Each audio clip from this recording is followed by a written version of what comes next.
எனதருமை நாட்டு மக்களே, சுதந்திர தினத்தின் இந்த திருவிழா 140 கோடி உறுதிப்பாடுகளின் திருவிழா. சுதந்திரத்தின் இந்த திருவிழா சமூக வெற்றிகளினுடைய, கௌரவங்களினுடைய திருவிழா. ஒவ்வொரு இதயமும் உற்சாகத்தில் நிரம்பி இருக்கிறது. தேசம் ஒற்றுமை உணர்வினை தொடர்ந்து பலப்படுத்தி வருகிறது. 140 கோடி நாட்டு மக்கள் இன்று மூவண்ணத்தால் வண்ணம் கூட்டப்பட்டிருக்கிறார்கள். வீடுகள் தோறும் மூவண்ணக் கொடி. பாரதத்தின் ஒவ்வொரு இடத்திலும், அது பாலைவனமாகட்டும் அல்லது இமயத்தின் சிகரங்களாகட்டும், சமுத்திரத்தின் கரைகளாகட்டும் அல்லது அடர்ந்த மக்கள் தொகை கொண்ட இடங்களாகட்டும், அனைத்து இடங்களிலிருந்தும் ஒரே ஒரு எதிரொலிப்பு, ஒரே ஒரு ஜெயகோஷம்தான். நமது ஒரே உயிருக்கும் மேலான தாய்நாட்டுக்கும் புகழ் பாடல்தான். எனதருமை நாட்டு மக்களே, 1947 ஏராளமான சாத்திய கூறுகளுடன், கோடானுகோடி கடன்களின் வல்லமையுடன் கூடிய நம்முடைய தேசம் சுதந்திரமடைந்தது. தேசத்தின் எதிர்பார்ப்புகள் சிறகு விரித்து பறந்து கொண்டிருந்தன. ஆனால் சவால்கள் அவற்றை விட அதிகமாக இருந்தன. அண்ணல் காந்தியடிகளின் கோட்பாடுகளை அடியொற்றி அரசியல் சட்டத்தின் உறுப்பினர்கள் அனைவரும் ஒரு மகத்துவம் வாய்ந்த கடமையை உருவாக்கினார்கள். பாரதத்தின் அரசியல் சட்டம் கடந்த 75 ஆண்டுகள் காலமாக ஒரு விளக்குத் தூணாக நமக்கு வழிகாட்டி வருகிறது. பாரதத்தின் அரசியல் சட்ட நிறுவனர்கள், மெத்தப் படித்த மாமனிதர்கள் டாக்டர் ராஜேந்திர பிரசாத், பாபா சாஹேப் அம்பேத்கர், ஜவஹர்லால் நேரு, சர்தார் வல்லபாய் பட்டேல், டாக்டர் சர்வேபள்ளி ராதாகிருஷ்ணன். இவர்கள் மட்டுமல்ல, நம்முடைய பெண்கள் சக்தியின் பங்களிப்பு குறைவாக இருக்கவில்லை. ஹன்சா மெஹ்தா அவர்கள், தாக்ஷாயினி வேலாயுதம் போன்ற கற்றவர்கள் கூட பாரத அரசியல் சட்டத்தை சிறப்பாக்க தங்கள் பங்களிப்பை அளித்தார்கள். இன்று செங்கோட்டை கொத்தளத்தில் இருந்து தேசத்திற்கு வழிகாட்டியவர்கள், தேசத்திற்கு திசை காட்டியவர்கள், அரசியல் சட்ட நிறுவனர்களை மரியாதையோடு நினைத்து பார்க்கிறோம். எனதருமை நாட்டு மக்களே, நாம் இன்று டாக்டர் ஷியாமா பிரசாத் முகர்ஜியின் 125வது பிறந்த நாளையும் கொண்டாடுகிறோம். டாக்டர் ஷியாமா பிரசாத் முகர்ஜி பாரதத்தின் அரசியல் சட்டத்திற்காக உயிர் தியாகம் புரிந்த தேசத்தின் மாமனிதராவார். அரசியல் சட்டத்திற்காக உயிர் தியாகம். சட்டப்பிரிவு 370 என்ற சுவரை தகர்த்து ஒரே தேசம், ஒரே அரசியல் சட்டம் என்ற மந்திரத்தை ஜெபித்து நாம் சாதித்திருக்கிறோம். அந்த வகையிலே நாம் டாக்டர் ஷியாமா பிரசாத் முகர்ஜிக்கு மெய்யான நினைவாஞ்சலிகளை அர்ப்பணித்தோம். செங்கோட்டையிலே இன்று பல சிறப்பான மாமனிதர்கள் இருக்கின்றார்கள். தொலைவான கிராமங்களின் பஞ்சாயத்து தலைவர்கள் இருக்கிறார்கள். ட்ரோன் தீதிகளின் பிரதிநிதிகள் இருக்கிறார்கள். லட்சாதிபதி தீதிகளின் பிரதிநிதிகள் இருக்கிறார்கள். விளையாட்டுகளோடு தொடர்புடையவர்கள் இருக்கிறார்கள். தேசிய வாழ்வில் நல்ல பங்களிப்புகளை அளிக்கும் நல்லவர்கள் இருக்கிறார்கள். ஒரு வகையிலே என்னுடைய பார்வைக்கு முன்னால் இங்கோ ஒரு சிறு பாரதத்தின் காட்சியினை கண்டு கொண்டிருக்கிறேன். மேலும் தொழில்நுட்பத்தின் வாயிலாக விசாலமான பாரதத்தோடு கூடவும் இன்று செங்கோட்டை இணைந்திருக்கிறது. நான் சுதந்திரத்தின் இந்த பெரும் திருவிழாவை நாட்டு மக்களுக்கு, உலகெங்கிலும் பரவி இருக்கின்ற பாரத நேசர்களுக்கும் நம்முடைய நண்பர்களுக்கும் இதயபூர்வமாக பல நல்வாழ்த்துக்களை தெரிவிக்கிறேன்.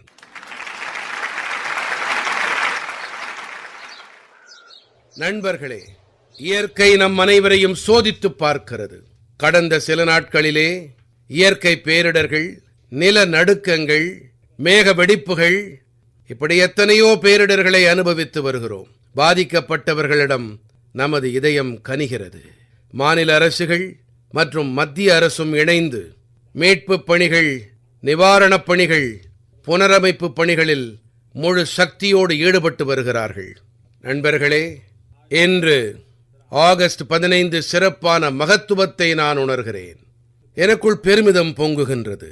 இன்று நான் செங்கோட்டையின் மேடையிலிருந்து ஆபரேஷன் சிந்தூருடைய சாகச வீரர்களை சல்யூட் செய்யும் வாய்ப்பு கிடைத்திருக்கிறது. சாகசம் நிறைந்த நம் ராணுவ வீரர்கள் எதிரிகளுக்கு அவர்கள் கற்பனையே செய்ய முடியாத தண்டனையை அளித்தார்கள். ஏப்ரல் 22ஆம் தேதியன்று பெஹல்காமிலே எல்லை தாண்டி வந்த பயங்கரவாதிகள் அப்பாவி குடிமக்களை படுகொலை செய்து போட்டார்கள். அவர்கள் மதம் என்ன என்று கேட்டுக் கொல்லப்பட்டார்கள். மனைவியின் முன்பாக கணவன் சல்லடையாக துளைக்கப்பட்டார். குழந்தைகள் கண் முன்னாலே தந்தையர்களுக்கு மரணம் அளிக்கப்பட்டது. மொத்த ஹிந்துஸ்தானமும் ஆக்ரோஷத்தால் நிரம்பி இருந்தது. ஒட்டுமொத்த உலகமுமே கூட இந்த வகையான சம்ஹாரத்தால் திகைத்து போயிருந்தது. என் மனம் நிறை நாட்டு மக்களே, ஆபரேஷன் சிந்தூர் அந்த ஆக்ரோஷத்தின் வெளிப்பாடுதான். 22ஆம் தேதிக்கு பிறகு நாம் நமது படையினருக்கு முழு சுதந்திரம் கொடுத்து விட்டோம். உத்திகளை அவர்களே தீர்மானிக்கலாம், இலக்குகளை அவர்களே தீர்மானிக்கலாம், காலத்தையும் அவர்களே தீர்மானிக்கலாம். மேலும் நம்முடைய ராணுவம் சாதித்து காட்டினார்கள். இப்படி பல பத்தாண்டுகளில் நடந்ததே இல்லை. பல 100 கிலோமீட்டர் எதிரியின் பகுதிக்குள்ளேயே நுழைந்து பயங்கரவாதிகளின் தலைமையிடத்தை மண்ணோடு மண்ணாக்கினார்கள். பயங்கரவாதிகளின் கட்டிடங்களை இடிபாடுகளாக்கினார்கள். பாகிஸ்தானுடைய நிம்மதி இன்னும் மீளவே இல்லை. பாகிஸ்தானில் நடந்த அழிவு எத்தனை பெரியது என்றால் அன்றாடம் உண்மைகள் வெளியாகி வருகின்றன. புதிய புதிய தகவல்கள் வந்து கொண்டிருக்கின்றன. என் மனம் நிறை நாட்டு மக்களே, நம்முடைய தேசம் பல பத்தாண்டு காலமாக பயங்கரவாதத்தை சகித்து வந்தது. தேசத்தின் இதயத்தை சல்லடையாக்கி இருந்தது. தேசத்தின் இதயத்தை நொறுக்கி இருந்தது. இப்போது நாம் ஒரு புதிய நிலைப்பாட்டை எடுத்திருக்கிறோம். பயங்கரவாதத்தையும் பயங்கரவாதத்தை ஆதரிப்பவர்களையும் பயங்கரவாதத்திற்கு சக்தி அளிப்பவர்களையும் இனிமேல் தனித்தனியாக பார்ப்பதாக இல்லை. அவர்கள் அனைவருமே மனித சமூகத்தின் எதிரிகள். அவர்களுடைய எந்த வேறுபாடும் கிடையாது. இப்போது பாரதம் தீர்மானித்து விட்டது, இனி அணு ஆயுத மிரட்டல்களை நாம் சகித்துக் கொள்ளப் போவதில்லை. அணு ஆயுத மிரட்டல்கள் பல காலமாக தொடர்ந்து வந்தன. இப்போது நாம் மிரட்டல்களை பொறுத்துக் கொள்வதா இல்லை. வருங்காலத்திலும் கூட ஒருவேளை எதிரிகள் மிரட்டலை தொடர்ந்தால் முடிவினை நமது ராணுவம் எடுக்கும். ராணுவத்தின் தீர்மானப்படி ராணுவம் முடிவு செய்யும் நேரத்திற்கு உட்பட்டு ராணுவமே தீர்மானம் செய்யும். வழிமுறை என்னவோ அதற்குட்பட்டு ராணுவம் முடிவு செய்யும் இலக்கு எதுவோ அதை நாம் இப்போது அமல்படுத்த உறுதிப்பாட்டோடு இருக்கிறோம். நாம் கடுமையாக பதிலடி கொடுப்போம். எனதருமை நாட்டு மக்களே, பாரதம் தீர்மானித்து விட்டது. உதிரமும் நீரும் ஒன்றாக பெருகி ஓடவே செய்யாது. இப்போது நாட்டு மக்கள் உணர்ந்து விட்டார்கள். அதாவது சிந்து நதி நீர் உடன்படிக்கை எத்தனை அநியாயமானதென்று, எத்தனை ஒருதரப்பானது என்று. பாரதத்திலிருந்து வெளியேறும் நதிகளின் நீர் எதிரிகளின் வயல்களுக்கு பாசனம் செய்கிறது. ஆனால் என்னுடைய நாட்டின் விவசாயிகள், என்னுடைய தேசத்தின் பூமி நீர் இல்லாமல் தவித்துக் கொண்டிருக்கிறது. இது எப்படிப்பட்ட ஒப்பந்தம் என்றால், இது கடந்த 70 ஆண்டுகளாக என்னுடைய தேசத்தின் விவசாயிகளுக்கு கற்பனை கெட்டாத தீமையை ஏற்படுத்தியது. நம்முடைய இந்தியாவின் உரிமையான நீர் கூட, அதன் மீதான அதிகாரம், அது நம்முடைய இந்தியாவிற்கானது. இந்தியாவின் விவசாயிகளுக்கு உரித்தானது. நம் பாரதம் எப்போதுமே சிந்து ஒப்பந்தத்தை வேறு வழியே இல்லாமல் பல பத்தாண்டுகளாக சகித்து வந்தது. அதே வடிவிலே அதை நாம் இனி பொறுப்பதாயில்லை. விவசாயிகள் நலனிலே, தேச நன்மையிலே இந்த ஒப்பந்தம் நமக்கு ஏற்புடையதாக இல்லை.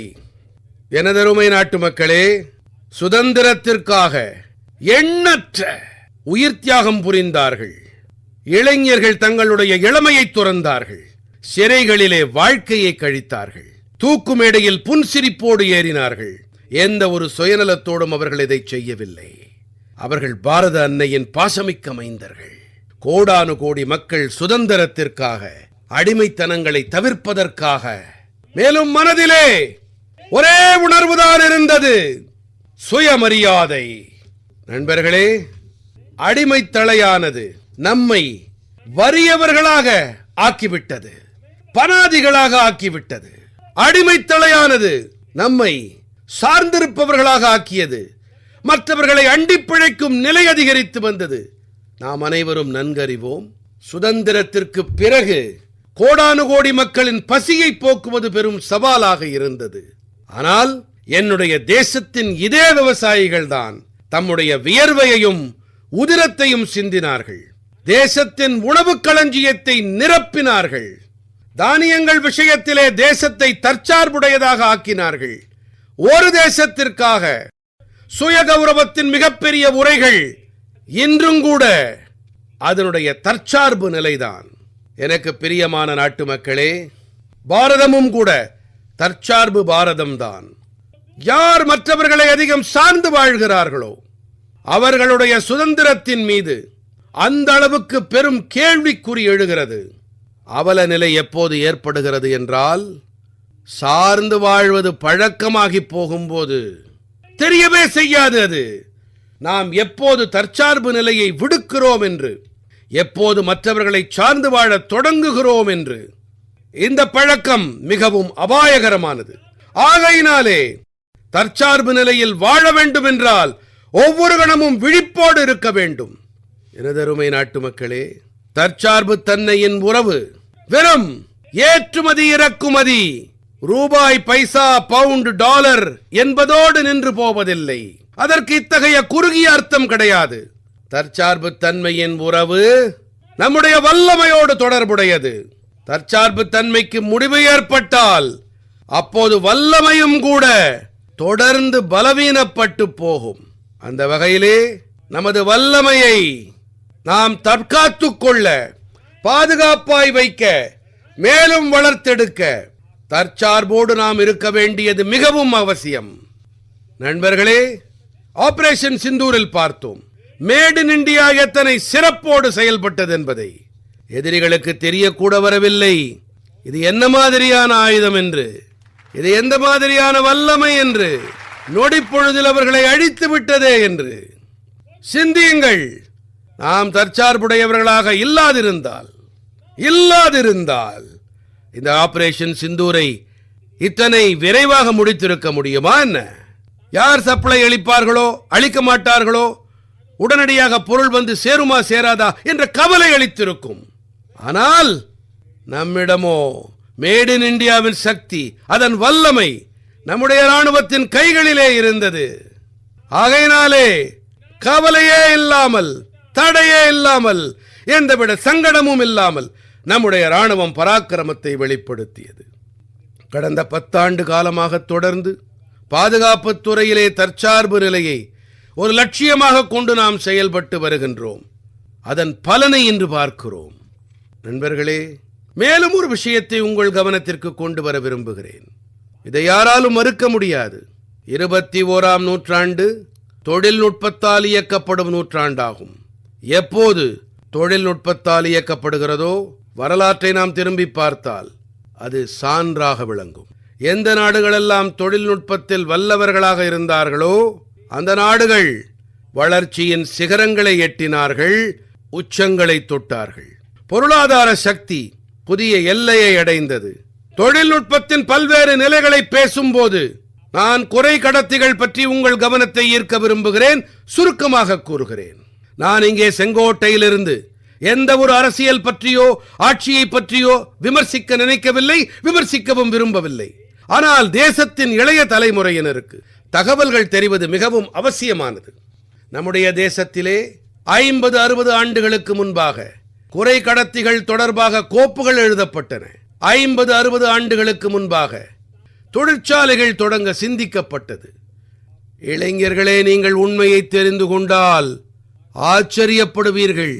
இன்று எந்த குறைகடத்திகள் உலகின் சக்தியாக ஆகியிருக்கின்றனவோ 50-60 ஆண்டுகள் முன்பாக அந்த சிந்தனை உலகின் சக்தியாக ஆகியிருக்கிறதோ அந்த கோப்புகள் தேங்கிப் போயின, தடைப்பட்டன, திசை மாறிப் போயின. குறைகடத்திகள் பற்றிய எண்ணமே குழி தோண்டி புதைக்கப்பட்டது. 50-60 ஆண்டுகள் தொலைத்து விட்டோம். நமக்கு பின்னாலே பல தேசங்கள் குறைகடத்திகளின் மீது வல்லமை அடைந்தார்கள். உலகில் தங்களுடைய வல்லமையை நிறுவினார்கள் அவர்கள். நண்பர்களே, இன்று அந்த சுமையிலிருந்து நாம் விடுபட்டு துரிதகதியிலே குறைகடத்திகள் விஷயத்தில் செயல்பட்டு கொண்டிருக்கிறோம். 6 பல்வேறு குறைகடத்தி அலகுகள் உருவாக்கம் பெற்று வருகின்றன.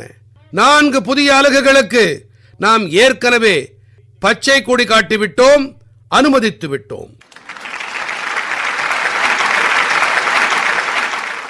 எனதருமை நாட்டு மக்களே, குறிப்பாக இளைஞர்களே, மேலும் உலகெங்கிலும் பாரதத்தின் தொழில்நுட்ப வல்லமையை தெரிந்தவர்களுக்கும் ஒன்று கூறுகிறேன். இந்த ஆண்டின் இறுதிக்குள்ளாக மேட் இன் இந்தியா, இந்தியாவிலே தயாரிக்கப்பட்ட, பாரதத்திலே தயாரிக்கப்பட்ட, பாரத மக்களால் உருவாக்கப்பட்ட மேட் இன் இந்தியா சிப்ஸ் சந்தையிலே வந்துவிடும். நான் இன்னொரு எடுத்துக்காட்டை அளிக்க விரும்புகிறேன். எரிசக்தி துறையை பாருங்கள். நாம் அனைவரும் நன்கறிவோம். அதாவது நாம் எரிசக்திக்காக பல நாடுகளை சார்ந்திருக்கிறோம்.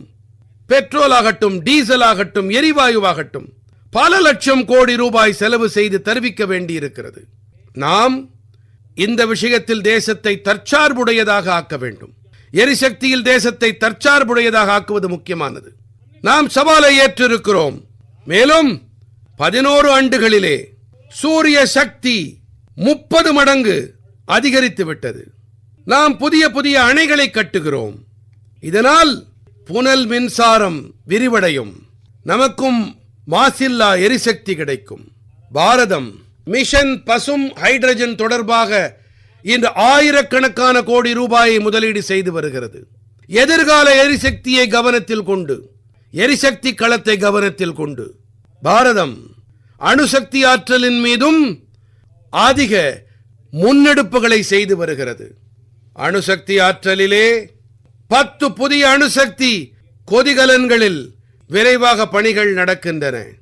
2047க்குள்ளாக அப்போது நாம் வளர்ந்த பாரத இலக்கை தீர்மானித்திருக்கிறோம். அப்போது நாடு சுதந்திரம் அடைந்து 100 ஆண்டுகளாகி இருக்கும்.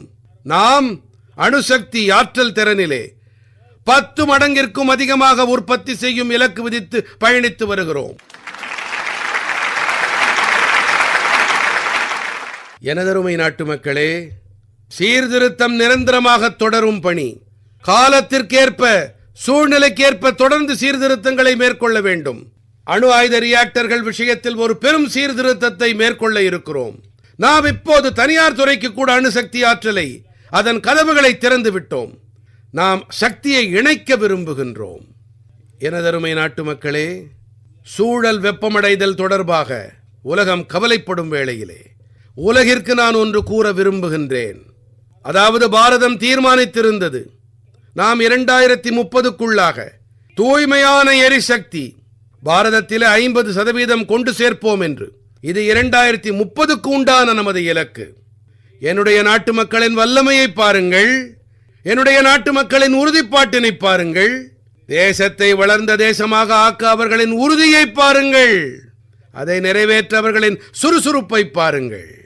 2030க்கு என நாம் விதித்த இலக்கினை, அந்த 50% தூய்மையான எரிசக்தி என்ற இலக்கினை நாம் 2025லேயே நிறைவேற்றிவிட்டோம். 5 ஆண்டுகள் முன்னதாகவே நாம் நிறைவேற்றிவிட்டோம். ஏனென்றால் உலகின் பொருட்டும் கூட அதே அளவு கரிசனத்தோடு இருக்கிறோம். இயற்கை இடத்திலும் கூட அதே அளவு பொறுப்புணர்வோடு இருக்கிறோம். எனதருமை நாட்டு மக்களே, பட்ஜெட்டின் மிகப்பெரிய பகுதி பெட்ரோல், டீசல், எரிவாயு இவற்றை கொண்டு வருவதிலேயே செலவாகிறது. லட்சக்கணக்கான கோடிக்கணக்கான ரூபாய் செலவாகிறது. நாம் எரிசக்தி விஷயத்தில் சாராமல் இருந்தால் அந்த பணம் என்னுடைய நாட்டின் இளைஞர்களின் வருங்காலத்திற்கு உதவியாக இருக்கும். அந்த பணம் என்னுடைய தேசத்தின் ஏழ்மைக்கு எதிரான போராட்டத்தில் உதவியாக இருக்கும். அந்த பணம் என்னுடைய தேசத்தின் விவசாயிகள் நலனிலே உதவியாக இருக்கும். அந்த பணம் என் நாட்டின் கிராமங்களின் நிலையை மேம்படுத்த உதவியாக இருக்கும். ஆனால் நாம் அயல் நாடுகளுக்கு தாரை வார்க்க வேண்டியிருக்கிறது. இப்போது நாம் தற்சார்பினை அடையும் திசையிலே செயல்பட்டு வருகிறோம். தேசத்தை வளர்ச்சியடையச் செய்ய நாம் இப்போது கடலை கடையவும் தயாராகி இருக்கிறோம். நாம் சமுத்திரத்தை கடைவதை முன்னெடுத்துச் செல்லும் வகையிலே சமுத்திரத்தின் ஆழங்களில் இருக்கும் எண்ணெய் சுரங்கம், எரிவாயு சுரங்கம் இவற்றை தேடும் திசையிலே இலக்கு வைத்து பணியாற்ற விரும்புகிறோம். அந்த வகையிலே பாரதம் தேசிய ஆழ்கடல் ஆய்வுக் கொள்கையை தொடங்க இருக்கிறது. எண்ணெய் எரிசக்தியில் யாரையும் சாராமல் இருக்க இது நம்முடைய மகத்துவமான அறிவிப்பாகும். எனதருமை நாட்டு மக்களே, இன்று உலகம் முழுவதும் முக்கியமான கனிமங்கள் தொடர்பான மிகவும் விழிப்போடு இருக்கின்றது. அவற்றின் வல்லமையை எல்லோரும் நன்றாக புரிந்து கொண்டு விட்டார்கள். நேற்று வரை அதிக கவனம் செலுத்தாதவை மீது அவை இன்று மையகளத்திற்கு வந்துவிட்டன. நமக்குமே கூட முக்கியமான கனிம வளங்கள் விஷயத்திலே தற்சார்பு தன்மை மிகவும் முக்கியமானது. எரிசக்தி துறையாகட்டும், தொழில் துறையாகட்டும், பாதுகாப்பு துறையாகட்டும், தொழில்நுட்பத்தின் எந்த துறையாகட்டும், இன்று முக்கியமான கனிமங்களுடைய தொழில்நுட்பத்திலே மிக முக்கியமான பங்கு இருக்கிறது. அந்த வகையிலே தேசிய முக்கிய கனிமங்கள் இலக்கை நாம் தொடங்கி இருக்கிறோம். 1200க்கும் மேற்பட்ட இடங்களிலே தேடுதல் பணிகள் நடைபெற்று வருகின்றன. மேலும் நாம் முக்கியமான கனிமங்கள் விஷயத்திலும் கூட தற்சார்பு நிலையை எட்டும் திசையிலே முன்னேறி இருக்கின்றோம். எனதருமை நாட்டு மக்களே, விண்வெளித்துறையின் அதிசயத்தை கூட நாட்டு மக்கள் கவனித்து வருகின்றார்கள். பெருமிதம் பொங்குகிறது.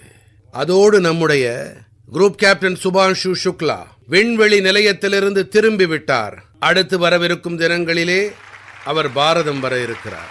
நாம் விண்வெளியில் கூட நம்முடைய பலத்தால் தற்சார்பு பாரதம் ககன்யானுக்கான தயாரிப்புகளை செய்து வருகிறோம். நாம் நம்முடைய பலத்தின் துணையோடு நமக்கே உரிதான விண்வெளி நிலையம் அமைக்கும் துறையிலே பணியாற்றிக் கொண்டிருக்கிறோம். இப்போது கடந்த நாட்களிலே இந்த துறையில் செய்யப்பட்ட சீர்திருத்தங்கள் இவை எனக்கு மிகவும் பெருமிதம் அளிக்கின்றன. என்னுடைய தேசத்தின் 300க்கும் மேற்பட்ட ஸ்டார்ட் அப்புகள் இப்போது வெறும் விண்வெளி துறையில் மட்டும் பணியாற்றுகின்றன. மேலும் 300 ஸ்டார்ட் அப்புகளின் ஆயிரக்கணக்கான இளைஞர்கள் முழு வல்லமையோடு ஈடுபட்டு வருகின்றார்கள். இதுதான் என் நாட்டு இளைஞர்களின் வல்லமை.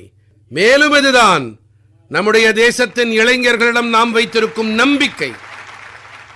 எனதருமை நாட்டு மக்களே, 140 கோடி நாட்டு மக்கள் 2047 நாம் சுதந்திரம் அடைந்து 100 ஆண்டுகள் ஆன வேளையிலே வளர்ச்சியடைந்த பாரதம் என்ற இலக்கை நிறைவேற்றுவதற்காக முழு சக்தியோடு இணைந்திருக்கிறோம். இந்த மன உறுதியை நிறைவேற்ற பாரதம் இன்று அனைத்து துறைகளிலும் நவீன சூழல் அமைப்பை உருவாக்கி வருகின்றது. மேலும் நவீன சூழல் அமைப்பு அனைத்து துறைகளிலும் நம்முடைய தேசத்தை தற்சார்புடையதாக ஆக்கும். இன்று என்னுடைய செங்கோட்டையின் மேடையிலிருந்து என் தேசத்தின் இளம் விஞ்ஞானிகளுக்கு, திறமை மிக்க என் இளைஞர்கள், என் பொறியாளர்களுக்கு மற்றும் தொழில் வல்லுநர்களுக்கு, மேலும் அரசின் அனைத்து துறைகளுக்கும் கூட நான் விடுக்கும் அறைகூவல், ஏன் நமக்கே உரித்தான மேட் இன் இந்தியா போர் விமானங்களுக்கான ஜெட் என்ஜின் நமக்கு இருக்க வேண்டுமா, இருக்கக்கூடாதா? நாம் மருந்தியல் துறையில் முன்னணியில் இருக்கின்றோம். தடுப்பூசிகளில் புதிய புதிய பதிவுகளை ஏற்படுத்துகிறோம். இது காலத்தின் தேவை இல்லையா? நாம் ஆராய்ச்சி மற்றும் மேம்பாட்டில் அதிக கவனம் செலுத்தவில்லையா? நமக்கென சொந்தமான காப்புரிமைகள் இருக்க வேண்டும். மனித சமூகத்திற்கென நாமே உருவாக்கிய மிக விலை மலிவான, மிகவும் திறமை வாய்ந்த புதிய புதிய மருந்துகள் ஆய்வு செய்யப்பட வேண்டும். மேலும் சங்கட காலத்திலே பக்க விளைவுகள் இல்லாத அவை மனித சமூகத்திற்கு நலன் பயக்க வேண்டும். பயோஃப்ரீ கொள்கையை அரசாங்கம் உருவாக்கி வருகிறது. தேசத்தின் இளைஞர்களை அழைக்கிறேன், பயோஃப்ரீ கொள்கையை அறிந்துணர்ந்து முன்னெடுப்புகளை செய்யுங்கள். தேசத்தின் எதிர்பார்ப்புகளை மாற்ற வேண்டும். உங்களுடைய ஒத்துழைப்பை கோருகிறேன். எனதருமை நாட்டு மக்களே, இன்று தகவல் தொழில்நுட்ப யுகம். தரவுகளின் பலம் இருக்கிறது, காலத்தின் தேவையும் இருக்கிறது. அது மட்டுமல்ல, ஆபரேட்டிங் சிஸ்டம் முதல் சைபர் பாதுகாப்பு வரை, டீப் டெக் முதல் செயற்கை நுண்ணறிவு வரை அனைத்தும் நமக்கு உரியதாக இருக்க வேண்டும். இதிலே நம்முடைய மக்களின் வல்லமை இணைந்திருக்க வேண்டும். அவர்கள் வல்லமை என்ன என்பது உலகிற்கு அடையாளம் காட்ட வேண்டும். நண்பர்களே, இன்று உலகிலே சமூக ஊடகங்களின் அனைத்து தளங்களிலும், உலகின் அனைத்து மேடைகளிலும் பணியாற்றுகிறோம். உலகிற்கு நாம் காட்டிவிட்டோம் நம்முடைய தளமான யூபிஐ இன்று உலகையே வியக்கச் செய்கிறது. நம்மிடம் வல்லமை இருக்கிறது. உடனடி பண பரிவர்த்தனையிலே 50% பாரதம் மட்டுமே யூபிஐ வாயிலாக செய்து வருகிறது. இதன் பொருள் என்னவென்றால் நம்மிடம் வல்லமை இருக்கிறது. படைப்புலகாகட்டும், சமூக ஊடகமாகட்டும், அனைத்து தளங்களிலுமே என் நாட்டு இளைஞர்களுக்கு சவால் விடுக்கிறேன். வாருங்கள், நமக்கென சொந்தமாக ஒரு தளமாக ஏன் இருக்கக்கூடாது? நாம் மற்றவர்களை ஏன் சார்ந்து வாழ வேண்டும்? ஏன் பாரதத்தின் செல்வம் வெளியே செல்ல வேண்டும்? மேலும் எனக்கு உங்கள் திறமைகளின் மீது நம்பிக்கை இருக்கிறது. எனதருமை நாட்டு மக்களே, எப்படி எரிசக்தி துறையில் நாம் மற்றவர்களை சார்ந்திருக்கிறோமோ, அதே போல தேசத்தின் மேலும் ஒரு துர்பாக்கியம் உரங்கள் விஷயத்திலே. இதிலும் நாம் உலகை சார்ந்திருக்கிறோம். என் நாட்டு விவசாயிகள் கூட, அவர்கள் கூட உரங்களை சரியாக பயன்படுத்தி பூமி தாய்க்கு சேவை புரிய முடியும். தவறான பயன்பாடுகள் காரணமாக பூமி தாய்க்கு அதிக கேடு ஏற்படுகிறது. ஆனால் இதோடு கூடவே நான் நாட்டின் இளைஞர்களுக்கு கூற விரும்புகிறேன், தேசத்தின் தொழில்துறைக்கு கூற விரும்புகிறேன், தேசத்தின் தனியார் துறைக்கு கூற விரும்புகிறேன். வாருங்கள், நாம் உரங்களின் களஞ்சியத்தை நிரப்புவோம். நாம் புதிய புதிய வழிமுறைகளை ஆராய்வோம். பாரதத்தின் தேவைக்கேற்ப நாம் நமக்கு தேவையான உரங்களை தயாரிப்போம். நாம் மற்றவர்கள் மீது சார்ந்திருக்க தேவையில்லை. நண்பர்களே, வர இருக்கும் காலகட்டம் ஈவி உடையது. இப்போது ஈவி பேட்டரிகளை நம்மால் தயாரிக்க முடியாதா? நாம் சார்ந்திருக்க போகிறோமா? சூரிய தகடுகளாகட்டும், மின் வாகனங்களுக்கு தேவையான பாகங்களாகட்டும், அனைத்தும் நம்முடையவையாக இருக்க வேண்டும். நண்பர்களே, நான் ஏன் இதை வெளிப்படையாக கூறுகிறேன் என்றால், ஏனென்றால் நாட்டின் இளைஞர்களின் அவர்களின் மீது நம்பிக்கை இருக்கிறது. அது மட்டுமல்ல, நம் நாட்டு இளைஞர்கள் என்பதால் மட்டும் நம்பிக்கை இல்லை. கோவிட் காலத்திலே நாம் பல விஷயங்களை சார்ந்திருந்தோம். அப்போது நாட்டின் இளைஞர்களிடம் கூறப்பட்டது, நமக்கென தடுப்பூசி வேண்டும் என்றும் தேசம் இதை சாதித்து காட்டியது. கோவினுக்கான சொந்தமாக ஒரு தளம் வேண்டும், இதை தேசம் சாதித்து காட்டியது. கோடிக்கணக்கான மக்களின் உயிர்களை காக்கும் பணிகளை நாம் செய்திருக்கிறோம். அதே உணர்வுதான், அதே தாகம்தான் வாழ்க்கையின் அனைத்து துறைகளிலும் தற்சார்புடையவர்களாக ஆக நமக்கு முக்கியமான தேவை. நம்மிடம் இருக்கும் சிறப்பானவற்றை நாம் அளித்தே ஆக வேண்டும். நண்பர்களே, கடந்த 11 ஆண்டுகளாக தொழில் முனைவு காரணமாக நமக்கு மிகப்பெரிய பலம் கிடைத்தது. இன்று லட்சக்கணக்கான ஸ்டார்ட் அப்புகள் 2ஆம் நிலை 3ஆம் நிலை நகரங்களிலும் கூட தேசத்தின் பொருளாதார சக்திக்கு, தேசத்தின் புதுமையை படைக்கும் திறனுக்கு சக்தி அளித்து வருகின்றன. அந்த வகையிலே முத்ரா திட்டத்தால் நம்முடைய தேசத்தின் கோடிக்கணக்கான இளைஞர்கள், அதிலும் குறிப்பாக நமது பெண்கள் கோடிக்கணக்கான முத்ரா கடன்களை பெற்றுக்கொண்டு சொந்த தொழில்களை நடத்தி வருகின்றார்கள். அவர்கள் தங்கள் சொந்த கால்களில் நிற்க தொடங்கி இருக்கிறார்கள். அதோடு மற்றவர்களையும் அவரவர் கால்களில் நிற்க ஊக்கப்படுத்துகின்றார்கள். இதுவும் கூட ஒரு வகையிலே நபர்களை தற்சார்பு உடையவர்களாக ஆக்குவதுதான். எனது நண்பர்களே, நிதிசார் சுய உதவி குழுக்கள் யாரும் கவனிக்கவில்லை. கடந்த 10 ஆண்டுகளிலே பெண்கள் சுய உதவி குழுக்கள் அற்புதத்தை நிகழ்த்தி இருக்கிறார்கள். இன்று இவர்களுடைய பொருட்கள் உலக சந்தைகளுக்கு சென்று கொண்டிருக்கின்றன. லட்சக்கணக்கான கோடிக்கணக்கான ரூபாய் வியாபாரத்தை நம்முடைய பெண் சுய உதவி குழுக்கள் செய்கின்றன. நான் ஒருமுறை மனதின் குரலிலே பொம்மைகள் பற்றி கூறியிருந்தேன். நாம் கோடிக்கணக்கான ரூபாய் பெருமானம் உள்ள பொம்மைகளை அயல் நாடுகளிலிருந்து வாங்குவோம். நான் சாதாரணமாக நாட்டின் இளைஞர்களிடம் கூறி வைத்தேன், நான் இப்படி செய்யலாமா என்று கேட்டேன். இப்படி செய்யலாமா, பொம்மைகளை வாங்கலாமா என்று கேட்டேன். இன்று நான் பெருமையாக கூறிக்கொள்ளுகிறேன், என்னுடைய தேசம் பொம்மைகளை ஏற்றுமதி செய்ய தொடங்கிவிட்டது. அதாவது தேசத்தின் திறமைகளுக்கு, அனைத்து விதமான சந்தர்ப்பங்களுக்கு தடைகளிலிருந்து விடுதலை கிடைக்க வேண்டும். அதிகம் சாதிக்க அவர்களை ஊக்கப்படுத்த வேண்டும். தேசம் சாதித்து காட்டும். நான் தேசத்தின் இளைஞர்களிடம் கூறுகிறேன், வாருங்கள், புதுமையான கருத்துக்களை எடுத்துக்கொண்டு வாருங்கள். உங்கள் கருத்துக்களை மரணிக்க விடாதீர்கள். நண்பர்களே, இன்று உங்களுடைய எண்ணம் நாளை வரக்கூடிய தலைமுறைகளின் எதிர்காலத்தை மாற்றி அமைக்கலாம். நான் உங்களுக்கு துணை நிற்கிறேன். நான் உங்களுக்காக பணியாற்ற தயாராக இருக்கிறேன். உங்கள் நண்பனாக பணியாற்ற தயாராக இருக்கிறேன். வாருங்கள் நண்பர்களே, தைரியமாக வாருங்கள். முன்னெடுப்பை தாருங்கள். தயாரிப்பு பற்றி நாம் சிந்திப்போம் வாருங்கள். துணியுங்கள், முன்னேறுங்கள். அரசு விதிகளில் மாற்றங்களை ஏற்படுத்த வேண்டும் என்றால் என்னிடம் கூறுங்கள். இப்போது தேசம் தடைப்பட விரும்பவில்லை. 2047 தொலைவில் இல்லை. ஒவ்வொரு நொடிக்கும் விலை இருக்கிறது. மேலும் நாம் ஒரு நொடியை கூட வீணடிக்க விரும்பவில்லை. நண்பர்களே, இது முன்னேற வேண்டிய தருணம். பெரும் கனவுகளை காண வேண்டிய தருணம். உறுதிப்பாடுகளுக்காக அர்ப்பணம் செய்ய வேண்டிய தருணம். அரசாங்கம் உங்களுக்கு துணை நிற்கும் போது, நானும் கூட உங்களுக்கு துணை வரும்போது நாம் புதிய வரலாற்றை படைப்போம் வாருங்கள். நண்பர்களே, இன்று தேசிய தயாரிப்பு இலக்கு நோக்கி பணிகள் நடைபெற்று வருகின்றன. நம்முடைய MSMEக்கள், அவர்கள் திறன் பற்றி உலகிற்கே தெரியும். உலகிலே பெரிய பொருட்கள் தயாரிக்கப்படுகிறது இல்லையா? அதன் சில பல கருவிகளை நமது நிறுவனங்கள் தயாரிக்கின்றன. இது நமக்கு பெருமை அளிக்கும் விஷயம். ஆனால் நாம் ஒரு முழுமையான ஒருங்கிணைந்த வளர்ச்சி பாதையில் பயணிக்க விரும்புகிறோம். அந்த வகையிலே நமது சக்தி வளர வேண்டும். ஜீரோ டிஃபெக்ட் ஜீரோ எஃபெக்ட் பற்றி நான் இன்று கூற விரும்புகிறேன். நாம் உலக சந்தைகளிலே நம் திறமைகளை நிரூபிக்க வேண்டும் என்றால் நாம் தரத்தின் மீது நிரந்தரமாக புதிய உயரங்களை தொட வேண்டும். உலகம் தரத்தையே ஏற்றுக்கொள்ள விரும்புகிறது. நம்முடைய தரம் அதிகபட்சமாக இருக்க வேண்டும். அரசாங்கத்தின் முயற்சிகளும் இருக்க வேண்டும். கச்சா பொருட்கள் கிடைக்க வேண்டும். நம்முடைய தயாரிப்பு செலவுகளை எப்படி குறைக்க வேண்டும், இதில் நாம் கவனம் செலுத்த வேண்டும். நண்பர்களே, யாரெல்லாம் உற்பத்தி துறையில் இருக்கிறார்களோ அவர்கள் அனைவரின் மந்திரம் என்னவென்றால், அதாவது குறைவான விலை ஆனால் தரம் அதிகம். நம்முடைய ஒவ்வொரு பொருளின் தரமும் அதிகமாக இருக்க வேண்டும், ஆனால் விலை மலிவாக இருக்க வேண்டும். இந்த உணர்வை முன்னிறுத்தி நாம் முன்னேற வேண்டும். எனதருமை நாட்டு மக்களே, சுதந்திரத்திற்காக எண்ணில்லாத நபர்கள் உயிர் தியாகம் புரிந்திருக்கிறார்கள். நான் முன்பும் கூறியிருந்தேன், அவர்கள் இளமையை தொலைத்தார்கள், தூக்கு மேடையில் தொங்கினார்கள். ஏன் சுதந்திர பாரதத்திற்காக 75-100 ஆண்டுகள் காலகட்டத்தை நினைத்து பாருங்கள். மொத்த தேசமும் சுதந்திர பாரத கனவுகளுக்காக வாழ்ந்தது. என்று காலத்தின் தேவையாக இருக்கிறது. சுதந்திர பாரதம் என்ற மந்திரத்திற்காக வாழ்ந்தவர்கள் சுதந்திர பாரதத்தை நமக்கு அளித்தார்கள். இந்த 140 கோடி நாட்டு மக்களின் மந்திரம் ஒன்றாக இருக்க வேண்டும், வளமான பாரதம்.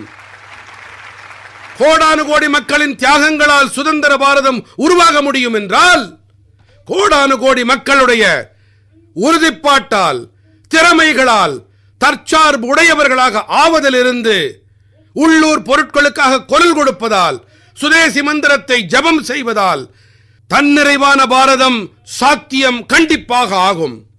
அந்த தலைமுறைகள் சுதந்திர பாரதத்திற்காக தியாகம் செய்தார்கள். இந்த தலைமுறைகள் வளமான பாரதத்திற்காக புதிய அடிகளை முன்னெடுக்க வேண்டும். இதுவே காலத்தின் தேவையும் கூட. நான் மீண்டும் மீண்டும் கேட்டுக்கொள்ளுகிறேன், தேசத்தின் அனைத்து கருத்துருவாக்கம் செய்பவர்களிடமும் கேட்டுக்கொள்ளுகிறேன், இந்த மந்திரத்தை முன்னெடுத்துச் செல்ல எனக்கு உதவி செய்யுங்கள். நான் அனைத்து அரசியல் கட்சிகளிடத்திலும், அரசியல் தலைவர்களிடத்திலும், அனைவரிடத்திலும் வேண்டுகிறேன், வாருங்கள். இதில் எந்த ஒரு அரசியல் கட்சியின் அரசியல் திட்டம் அல்ல. பாரதம் நம் அனைவருக்கும் சொந்தமானது. நாம் இணைந்து உள்ளூர் பொருட்களுக்கு குரல் கொடுப்போம். இந்த மந்திரத்தை அனைத்து குடிமக்களின் மந்திரமாக ஆக்குவோம். பாரதத்தில் தயாரிக்கப்பட்ட, பாரத நாட்டவர்களின் வியர்வையால் உருவான அந்த பொருட்களை, எவற்றில் பாரத மண்ணின் மனம் இருக்கிறதோ அவற்றை, மேலும் எவை பாரதத்தின் தற்சார்பு தன்மைக்கு பலம் சேர்க்கின்றதோ நாம் அவற்றை வாங்குவோம், அவற்றையே நாம் பயன்படுத்துவோம். இதை நோக்கி முன்னேறுவோம். இது நம்முடைய சமூக உறுதிப்பாடு. ஆனால் சில காலத்திலேயே நாம் உலகையே மாற்றி அமைக்கலாம். நான் இன்று ஒவ்வொரு சிறு வியாபாரியிடமும் கடைக்காரரிடமும் விண்ணப்பிக்க விரும்புகிறேன், இது உங்களுடைய கடமையும் கூட. சிறு வயதில் நாம் சந்தைகளில் பல வேளைகளில் பார்த்ததில்லை சுத்தமான நெய் விற்கும் கடை என்று. இங்கே நெய் விற்கப்படும் என்று மட்டும் எழுதியிருப்பார்கள். ஆனால் காலப்போக்கில் எழுதத் தொடங்கினார்கள் சுத்தமான நெய் விற்கப்படும் என்று. என்ன விரும்புகிறேன் என்றால், தேசத்தில் இப்படிப்பட்ட வியாபாரிகள், கடைக்காரர்கள் முன்னே வர வேண்டும், இங்கே சுதேசி பொருட்கள் விற்பனை செய்யப்படும் என்று.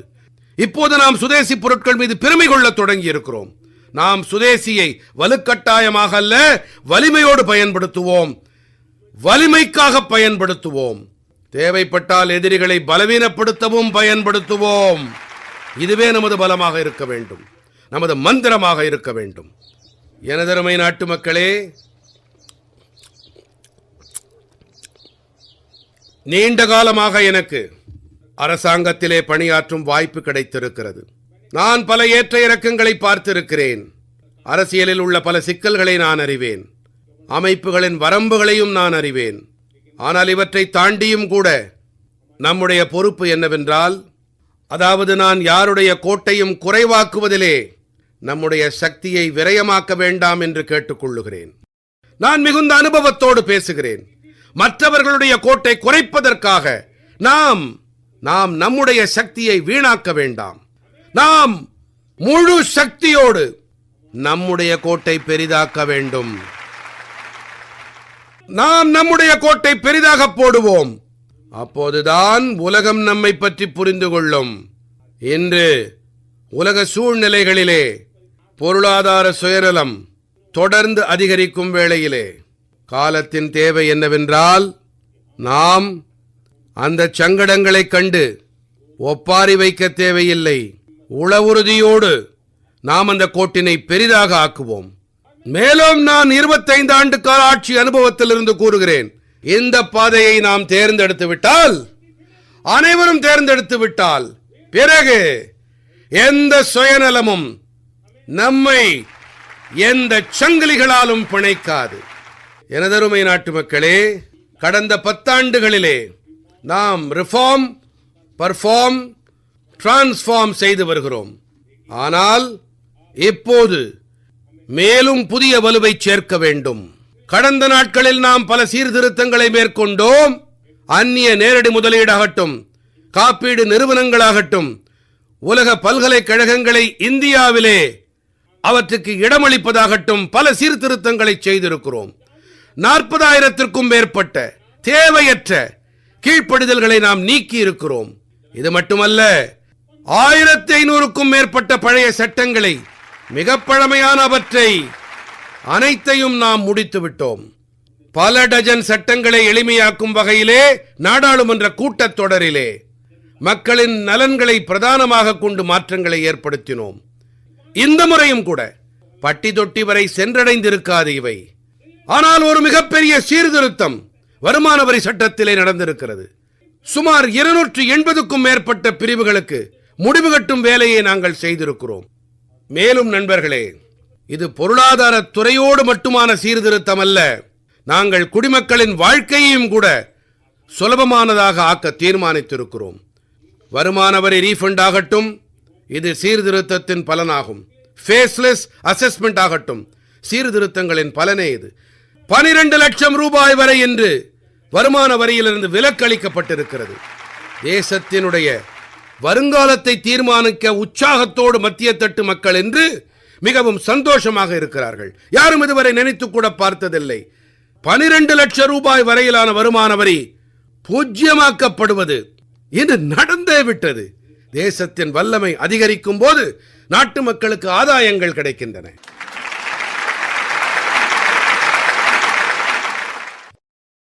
ஆங்கிலேயர்கள் காலத்தில் இருந்து தண்டனை சட்டத்தில் நாம் பீடிக்கப்பட்டு வந்தோம். தண்டனை பற்றி பயம் ஏற்படுத்தப்பட்டு இப்படியே 75 ஆண்டு காலம் கழித்து விட்டோம். நாங்கள் தண்டனை சட்டத்திற்கு முடிவு கட்டினோம். நியாய சட்டத்தை அறிமுகப்படுத்தினோம். நியாய சட்டத்திலே பாரதத்தின் குடிமக்கள் மீது நம்பிக்கை பிரதிபலிக்கிறது. பாரதத்தின் குடிமக்களின் பால் ஒரு புரிந்துணர்வு இருக்கிறது. அவர்களின் பால் கரிசனம் இருக்கிறது. நமது சீர்திருத்த பயணத்தை விரைவுபடுத்தும் சவாலை எதிர்கொண்டோம். நாம் மிக விரைவாக முன்னேற விரும்புகிறோம். நான் விரும்புவதெல்லாம் நாட்டு மக்களே, தேசத்திற்காக செய்கிறேன், எனக்காக செய்யவில்லை. யாரையும் கெடுக்க எதையும் நான் செய்யவில்லை. என்னுடைய அரசியல் கட்சியாகட்டும், எதிர்த்தரப்பாகட்டும், தேசத்தின் பிரகாசமான எதிர்காலத்திற்காக முன்வாருங்கள், எங்களுக்கு ஒத்துழைப்பு தாருங்கள். கட்டமைப்பு ரீதியான சீர்திருத்தம், ஒழுங்குபடுத்துவதிலே சீர்திருத்தமாகட்டும், கொள்கை சீர்திருத்தங்கள் பற்றிய விவாதமாகட்டும், செயல்முறை சீர்திருத்தங்களாகட்டும், அரசியல் சட்ட சீர்திருத்தங்களாகட்டும், அனைத்து விதமான சீர்திருத்தங்களையும் நாங்கள் நோக்கமாக கொண்டு பயணிக்கிறோம். எனதருமை நாட்டு மக்களே, அடுத்த தலைமுறை சீர்திருத்தங்களுக்காக நாங்கள் ஒரு பணிக்குழுவை அமைக்க முடிவு எடுத்திருக்கிறோம். இந்த பணிக்குழு குறித்த காலத்திற்குள்ளாக இந்த பணியை செய்து முடிக்கும். தற்போதைய விதிகள், சட்டங்கள், கொள்கைகள், வழிமுறைகள் 21ஆம் நூற்றாண்டிற்கு ஏற்ற வகையிலே இருக்க வேண்டும். உலக சூழல்களுக்கு ஏற்ப அமைய வேண்டும். மேலும் பாரதத்தை 2047 பாரதத்தை வளர்ந்த நாடாக ஆக்க வேண்டி நாம் தயார் செய்து கொள்ள வேண்டும். அதை குறித்த காலத்திற்குள்ளாக முடிப்பதற்காக இந்த பணிக்குழுவை அமைத்திருக்கிறோம். நண்பர்களே, இந்த சீர்திருத்தங்கள் காரணமாக தங்கள் வருங்காலத்தை அமைத்துக் கொள்ள விரும்புவோருக்கும் மனோதைரியம் உண்டாகும். நம்முடைய ஸ்டார்ட் அப்புகளுக்கு, நமது சிறு தொழில்களுக்கு, நமது குடிசை தொழில்களுக்கு, அந்த தொழில் முனைவோருக்கு அவர்களின் கம்ப்ளையன்ஸ் காஸ்ட் மிகவும் குறைவாகிவிடும். இதன் காரணமாக அவர்களுக்கு புதிய சக்தி ஏற்படும். ஏற்றுமதி துறையினிலே ஏற்பாட்டியல் ரீதியான உதவிகள் காரணமாக, அமைப்புகளின் மாற்றங்கள் காரணமாக அவர்களுக்கு பெரிய பலம் உண்டாகும். நண்பர்களே, நம் தேசத்திலே எப்படிப்பட்ட சட்டங்கள் இருக்கின்றதென்றால், சின்ன சின்ன விஷயங்களுக்காக சிறையில் தள்ளும் சட்டங்கள் இருக்கின்றன. யாரும் இதை கண்டுகொள்ளவில்லை. ஆனால் நான் விடுவதாயில்லை. இது என்னுடைய தேசத்தின் மக்களை சிறையில் தள்ளும் அனாவசியமான சட்டங்கள். இவற்றுக்கு முடிவு கட்டியாக வேண்டும். நாம் பாராளுமன்றத்திலே முன்னரும் கூட மசோதாவை கொண்டு வந்தோம், இப்போதும் கொண்டு வந்திருக்கிறோம்.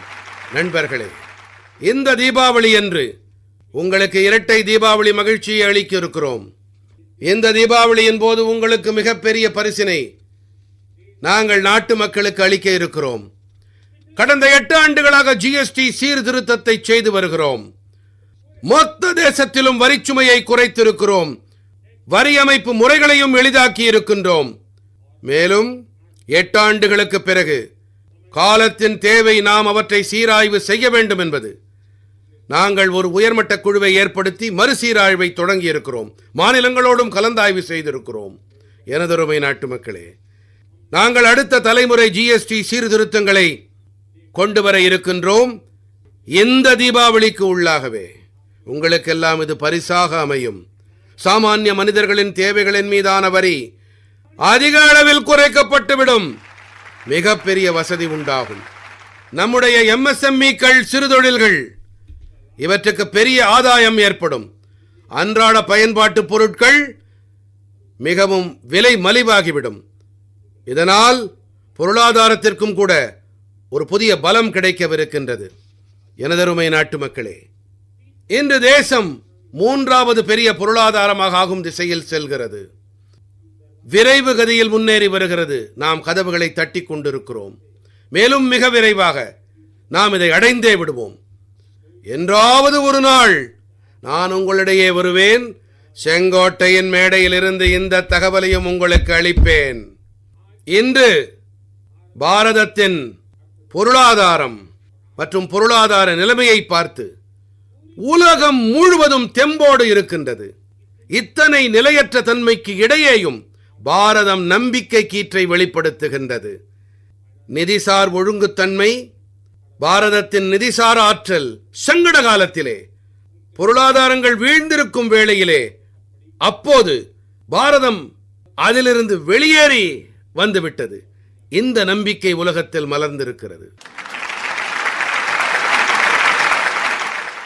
இன்று பணவீக்கம் கட்டுப்பாட்டில் இருக்கிறது.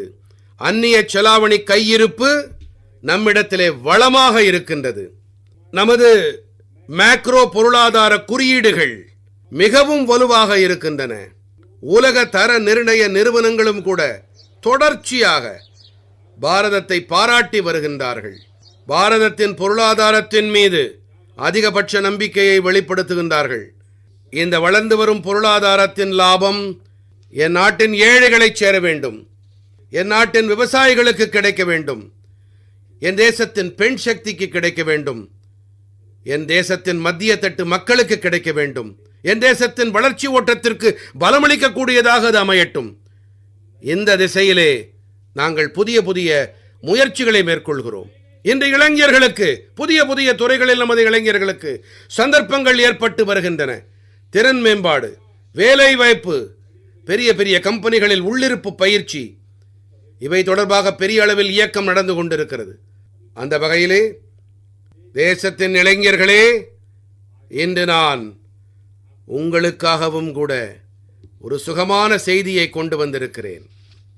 நமது நாட்டின் இளைஞர்களுக்காக கொண்டு வந்திருக்கிறேன். இன்று ஆகஸ்ட் மாதம் 15ஆம் தேதி. இன்று ஆகஸ்ட் 15ஆம் தேதி என்று எந்நாட்டு இளைஞர்களுக்கு 1,00,000 கோடி ரூபாய் பெறுமானமுள்ள திட்டங்களை நாங்கள் அமல் செய்ய இருக்கிறோம். இன்றிலிருந்து பிரதம மந்திரி விக்சித் பாரத் வேலைவாய்ப்பு திட்டம் இன்று ஆகஸ்ட் 15ஆம் தேதியிலிருந்து அமலுக்கு வரும். இது உங்களுக்கு சந்தோஷமான செய்தி. இந்த திட்டத்தின்படி தனியார் துறை, அதிலே முதல் வேலையை பெறும் இளைஞர்களுக்கு ஆணோ பெண்ணோ யாராக இருந்தாலும் 15,000 ரூபாய் அரசு தரப்பிலிருந்து அளிக்கப்படும். கம்பெனிகளுக்கும் கூட யார் அதிக வேலை வாய்ப்புகளை ஏற்படுத்துகின்றார்களோ அவர்களுக்கும் ஊக்கத்தொகை வழங்கப்படும். பிரதம மந்திரி விக்சித் பாரத் வேலை வாய்ப்பு திட்டம் கிட்டத்தட்ட 3,50 கோடி இளைஞர்களுக்கு வேலை வாய்ப்புகளுக்கான புதிய சந்தர்ப்பங்களை ஏற்படுத்தும்.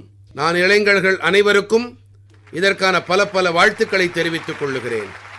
எனதருமை நாட்டு மக்களே, இன்று பெண் சக்தியின் பராக்கிரமத்தை அனைவரும் ஏற்றுக்கொள்ளுகின்றார்கள். வளரும் பொருளாதாரத்தின் பயனாளிகள் நம் தாய்க்குலம்தான். ஆனால் வளரும் பொருளாதாரத்திற்கு வேகம் கொடுப்பதிலும் கூட நம்முடைய தாய்க்குலத்தின் பெரிய பங்களிப்பும் இருக்கின்றது. நம்முடைய சகோதரிகளின் பங்களிப்பு இருக்கிறது. நம்முடைய பெண் சக்தியின் பங்களிப்பு இருக்கிறது. ஸ்டார்ட் அப் முதல் விண்வெளி வரை நமது பெண்கள் வியாபித்திருக்கிறார்கள். விளையாட்டுத் துறையிலும் பரவி இருக்கிறார்கள். இராணுவத்திலும் மின்னுகிறார்கள். இன்று பெருமை பொங்க பெண்கள் தோளோடு தோள் சேர்த்து தேசத்தின் வளர்ச்சி பயணத்திலே பங்குதாரர்களாக இருக்கின்றார்கள். தேசம் பெருமையில் பொங்குகிறது. என்டிஏவின் பெண் கேடட்டுகளின் முதல் பாஸ் அவுட் ஆன போது தேசமெங்கிலும் பெருமிதம் பொங்கியது. டிவி சேனல்கள் அனைத்தும் அவர்களுக்கு கவரேஜ் அளித்தார்கள். எத்தனை பெரிய கௌரவமான தருணம் பாருங்கள். சுய உதவி குழுக்கள், 10 கோடி சுய உதவி குழு பெண்கள் என்ன அற்புதத்தை நிகழ்த்தி இருக்கிறார்கள். நமோ ட்ரோன் தீதிகள் பெண் சக்தியின் புதிய அடையாளங்கள் ஆகியிருக்கிறார்கள். கிராமங்களிலே என்னை சந்தித்த பெண் தன்னை எல்லோரும் என பைலட் என்று அழைக்கிறார்கள் என்று கூறினாள். மிகுந்த பெருமையோடு கூறினாள். அவள் அதிகம் படிக்கவில்லை, ஆனால் அவள் மனதில் பெருமை ஏற்பட்டது. நண்பர்களே, நாங்கள் 3 கோடி பெண்களை லட்சாதிபதி தீதிக்களாக ஆக்கும் உறுதிப்பாட்டை மேற்கொண்டோம். 3 கோடி. இந்த மிகுந்த சந்தோஷத்தோடு கூறுகிறேன், நாங்கள் விரைவு கதியில் செயல்பட்டு வருகின்றோம்.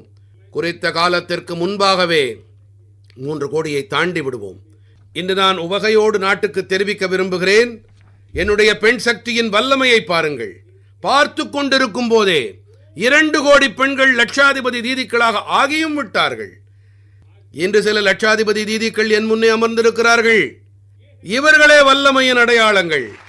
இவர்களின் மீது என் முழு நம்பிக்கை இருக்கிறது. பாரதத்தின் வளர்ச்சி பயணத்திலே அவர்களின் பங்களிப்பு தொடர்ந்து அதிகரிக்கும். எனதருமை நாட்டு மக்களே, என்னுடைய தேசத்தின் விவசாயிகளுக்கு பாரதத்தின் பொருளாதாரத்தில் மிகப்பெரிய பங்களிப்பு இருக்கிறது. பாரத விவசாயிகளின் பங்களிப்பு வளம் கூட்டுகிறது. கடந்த ஆண்டு தானிய உற்பத்தியிலே என்னுடைய தேசத்தின் விவசாயிகள் பழைய பதிவுகள் அனைத்தையும் முறியடித்து விட்டார்கள்.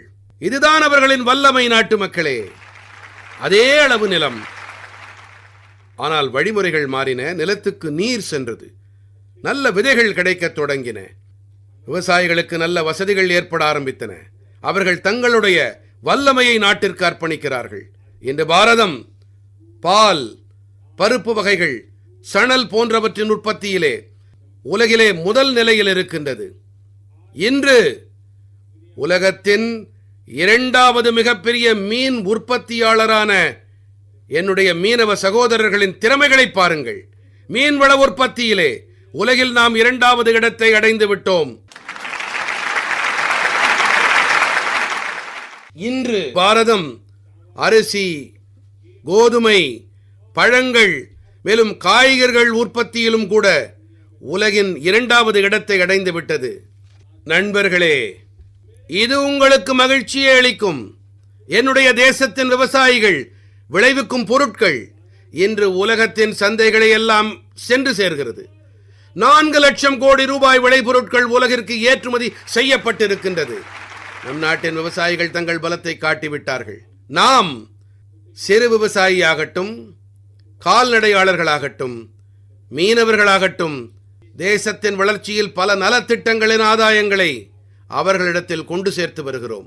PM விவசாயிகளுக்கான கௌரவ கொடையாகட்டும், மழைநீர் சேமிப்பாகட்டும், நீர்ப்பாசன திட்டங்களாகட்டும், தரமான விதைகளாகட்டும், உரங்களுக்கான தேவைகளாகட்டும், அனைத்து துறைகளிலும் இன்று நம்பிக்கை. பயிர் காப்பீட்டின் மீது விவசாயிகள் மீது நம்பிக்கை ஏற்பட்டிருக்கிறது. அவர்கள் ஊக்கத்தோடு செயல்படுகிறார்கள். அதன் பலனும் நாட்டைச் சேர்கிறது. முன்னர் கற்பனையில் மட்டுமே இருந்த விஷயம் என்று நடைமுறை சாத்தியமாகி வருகிறது. நாட்டு மக்களே, நம் நாட்டின் கால்நடை செல்வத்தை காப்பாற்ற வேண்டும்.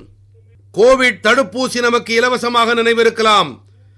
ஆனால் நாம் கால்நடைகளுக்காகவும் கூட இதுவரை 125 கோடி தவணைகள் இலவசமாக கால்நடைகளுக்கு போட்டாகிவிட்டது. ஃபுட் அண்ட் மவுத் நோயிலிருந்து நிவாரணம் பெற இதை நமது தமிழ்நாட்டிலே கோமாரி நோய், என்ன நோய்? கோமாரி நோய் என்பார்கள். அதிலிருந்து கால்நடைகளை காப்பாற்ற 125 கோடி தவணைகளை நாம் போட்டுவிட்டோம், இலவசமாக போட்டுவிட்டோம். விளைநிலம் தொடர்பாக நாட்டின் பிற விவசாயிகளோடு ஒப்பிடுகையில் பின்தங்கி இருக்கும் புஜ் விவசாயிகள் ஏதோ காரணத்தால் 100 மாவட்டங்கள் பின்தங்கின.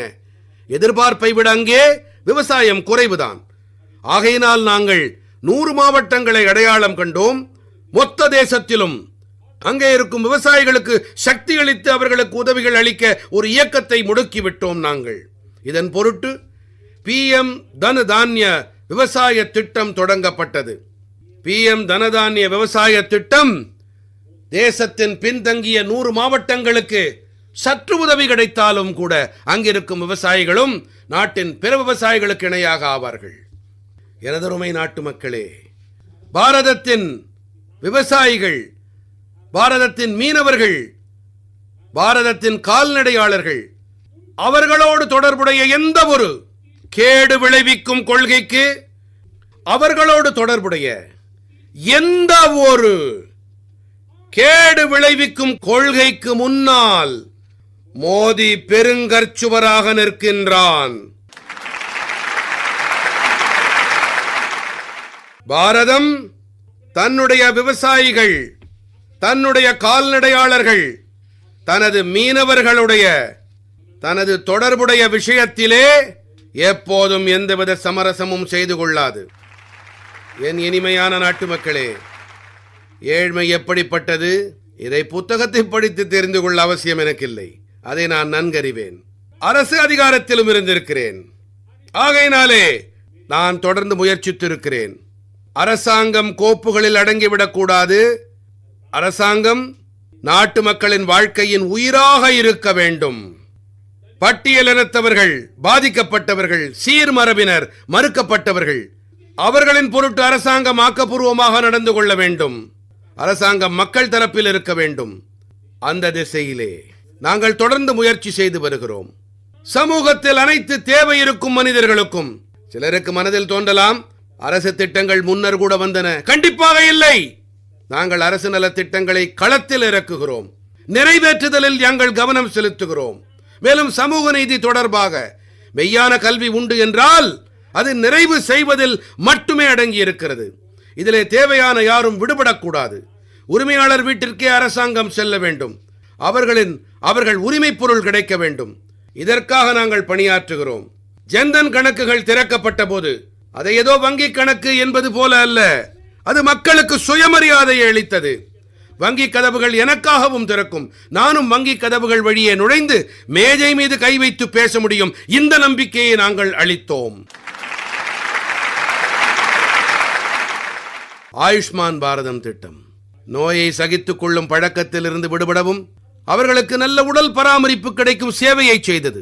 மேலும் நாங்கள் மூத்த குடிமக்களுக்கு 5 லட்சம் ரூபாய்க்கும் அதிகமான உதவிகள் செய்து அவர்களுடைய உடல் நலத்தின் மீது அக்கறையை வெளிப்படுத்துகிறோம். இன்று PM குடியிருப்புகள் 4 கோடி ஏழைகளுக்கு வீடுகள் கிடைப்பது என்பது வாழ்க்கையின் கனவுகள் அவற்றை மெய்ப்படச் செய்கின்றன. அந்த இல்லங்கள் வெறும் சுவர்கள் அல்ல நண்பர்களே. தள்ளுவண்டிக்காரர்களுக்கு PM ஸ்வநிதி திட்டம். அவர்கள் ஒரு காலத்தில் வட்டி பிரச்சனையில் சிக்கி இறந்தார்கள். இன்று PM ஸ்வநிதி காரணமாக தள்ளுவண்டி கடைக்காரர்களும் கூட UPI வாயிலாக கொடுக்கல் வாங்கலில் ஈடுபடுவதை பார்த்திருப்பீர்கள். இந்த மாற்றம் கடைக்கோடியில் இருக்கும் மக்களிடம் கரிசனத்தை ஏற்படுத்தும் அரசாக இருக்க வேண்டும். இதன் காரணமாக களத்தோடு தொடர்புடைய இந்த திட்டங்கள் உருவாகின்றன. இந்த களத்தோடு தொடர்புடைய திட்டங்கள் களத்தில் பயனளிக்கின்றன. மேலும் களத்தில் பலனளிக்கும் இந்த திட்டங்கள் வாழ்க்கையின் ஒரு மாற்றத்தை ஏற்படுத்தும் பலமான கருவிகளாக ஆகின்றன.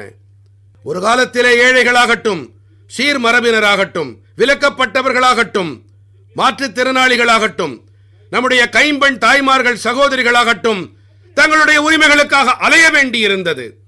அரசு அலுவலகங்களில் நடையாய் நடந்து ஓடாய் தேய்ந்து போனார்கள். இந்த அரசாங்கம் உங்கள் வாயிற்படிகளிலே வந்து நிற்கின்றது. எல்லோருக்கும் கிடைக்க வேண்டும் என்ற அணுகுமுறையோடு செயல்படுகிறது. கோடிக்கணக்கான பயனாளிகளுக்கு பயன்கள் கிடைக்கின்றன. நேரடி ஆதாய பரிமாற்றம் ஒரு மிகப்பெரிய புரட்சிகரமான மாற்றத்தை ஏற்படுத்தி இருக்கிறது. நண்பர்களே, ஏழ்மையை அகற்றுவோம் என்ற கோஷத்தை தேசம் நிறைய கேட்டுவிட்டது. செங்கோட்டையிலிருந்தும் கேட்டிருக்கிறது. இதை கேட்டு கேட்டு தேசத்தின் காதுகள் இற்று போய்விட்டன. ஏழ்மையை அகற்ற முடியாது என்று தேசம் ஏற்றுக்கொண்டு விட்டது.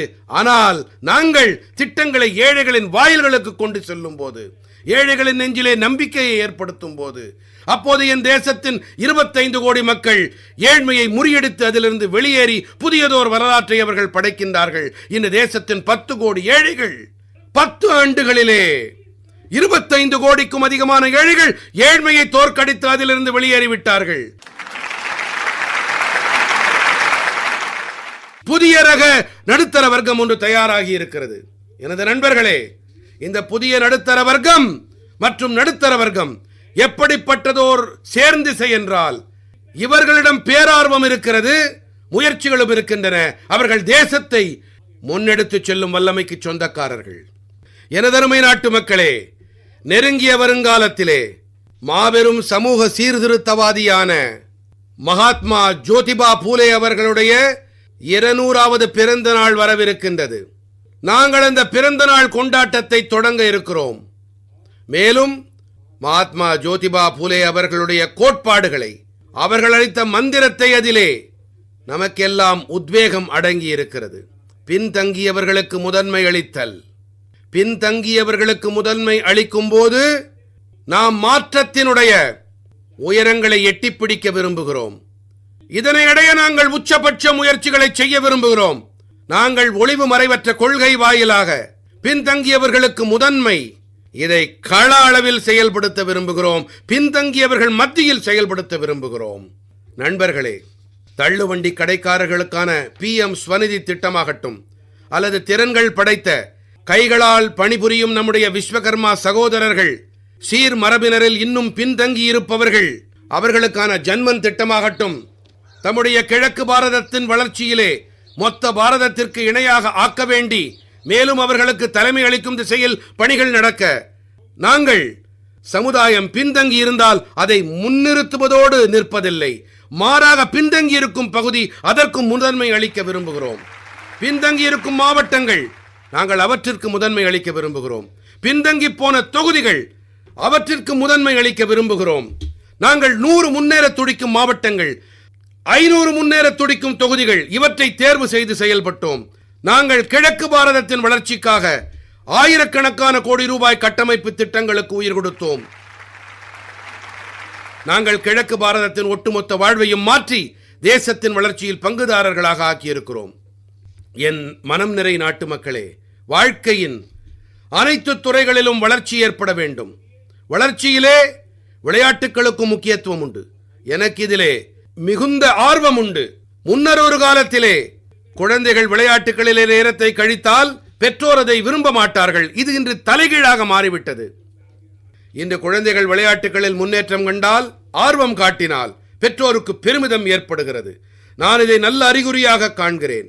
என்னுடைய தேசத்தின் குடும்பங்களிலே விளையாட்டுகளுக்கு உகந்த சூழலை பார்க்கும்போது என் மனம் பெருமையில் துள்ளுகிறது. நான் இதை தேசத்தின் எதிர்காலத்துக்கான நல்ல சகுனமாக பார்க்கிறேன்.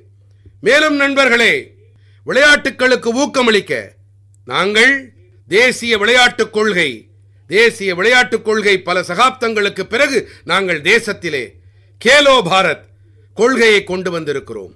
இதனால் விளையாட்டு உலகில் வளர்ச்சிக்கான முயற்சிகள் நடக்க வேண்டும். பள்ளிகள் தொடங்கி ஒலிம்பிக் வரை நாங்கள் ஒரு முழுமையான சூழல் அமைப்பை உருவாக்க விரும்புகிறோம்.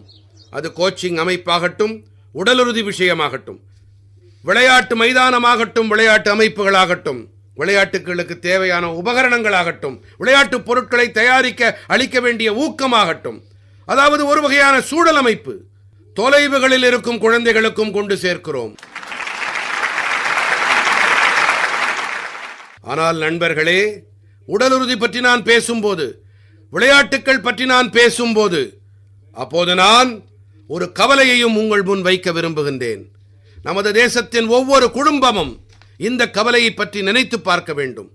உடல் பருமன் நம் தேசத்திற்கு பெரும் சவாலாக மாறியிருக்கிறது. வர இருக்கும் ஆண்டுகளிலே மெத்த படித்தவர்கள் என்ன கூறுகிறார்கள் என்றால், 3இல் ஒருவர் உடல் பருமனுக்கு இரையாவார் என்கிறார்கள். உடல் பருமனிலிருந்து நாம் தற்காத்துக் கொள்ள வேண்டும். இதை கவனத்தில் கொள்ள வேண்டும். நிறைய செய்யலாம், ஆனால் ஒரு சிறிய ஆலோசனை கூறினார்கள். இதை குடும்பங்கள் தீர்மானிக்கட்டும். சமையல் எண்ணெய் வீட்டிற்கு வரும்போது 10% குறைவாகவே வர வேண்டும். 10% குறைவாகவே நாம் பயன்படுத்துவோம். நாம் உடல் பருமனிற்கு எதிரான போரினை வெல்லும் திசையிலே நாம் நமது பங்களிப்பை அளிப்போம். எனதருமை நாட்டு மக்களே, நம்முடைய தேசம் நற்பேறுகள் உடையது. ஆயிரக்கணக்கான ஆண்டுகள் மரபு செல்வம் வாய்த்தவர்கள். இது நமக்கு நிரந்தரமான ஆற்றலையும் உத்வேகத்தையும் அளிக்கிறது. தியாகம் தவத்திற்கான பாதையை காட்டுகிறது.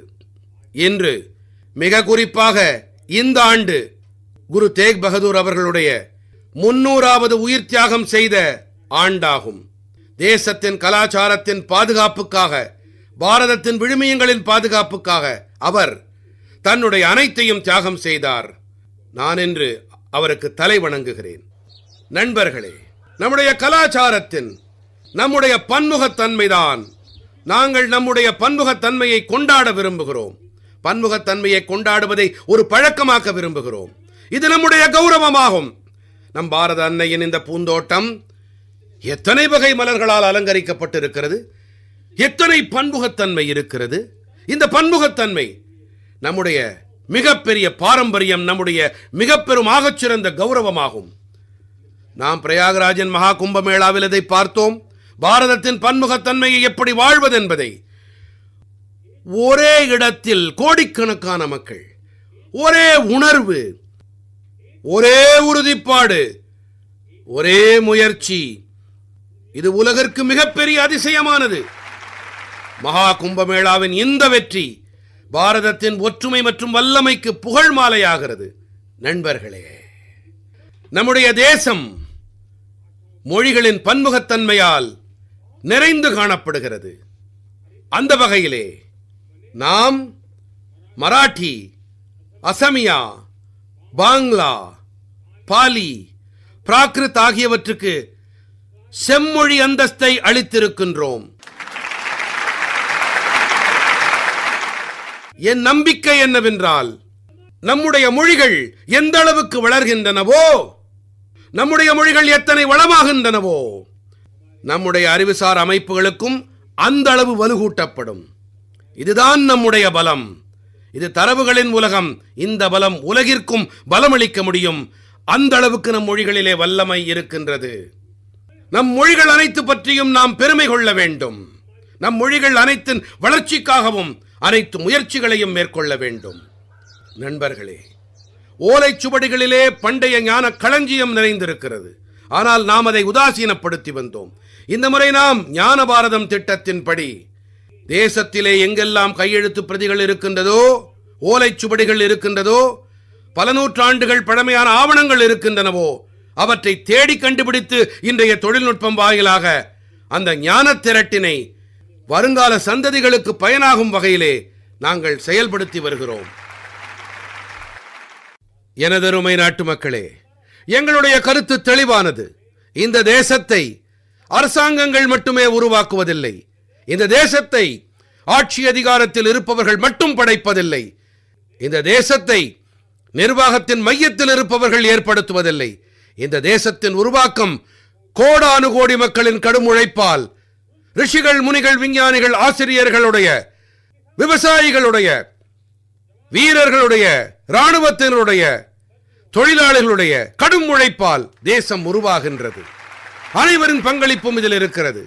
தனிநபர் பங்களிப்பும் இருக்கிறது, அமைப்பின் பங்களிப்பும் இருக்கின்றது என்று நான் மிகுந்த பெருமிதத்துடன் குறிப்பிட விரும்புகிறேன். இன்றிலிருந்து 100 ஆண்டுகள் முன்பாக ஒரு அமைப்பின் பிறப்பு ஏற்பட்டது. அது ராஷ்டிரிய ஸ்வயம் சேவக சங்கம். 100 ஆண்டுக்கால தேசத்தின் சேவை ஒரு மிகுந்த கௌரவமயமான பொன்னெழுத்து காவியம்.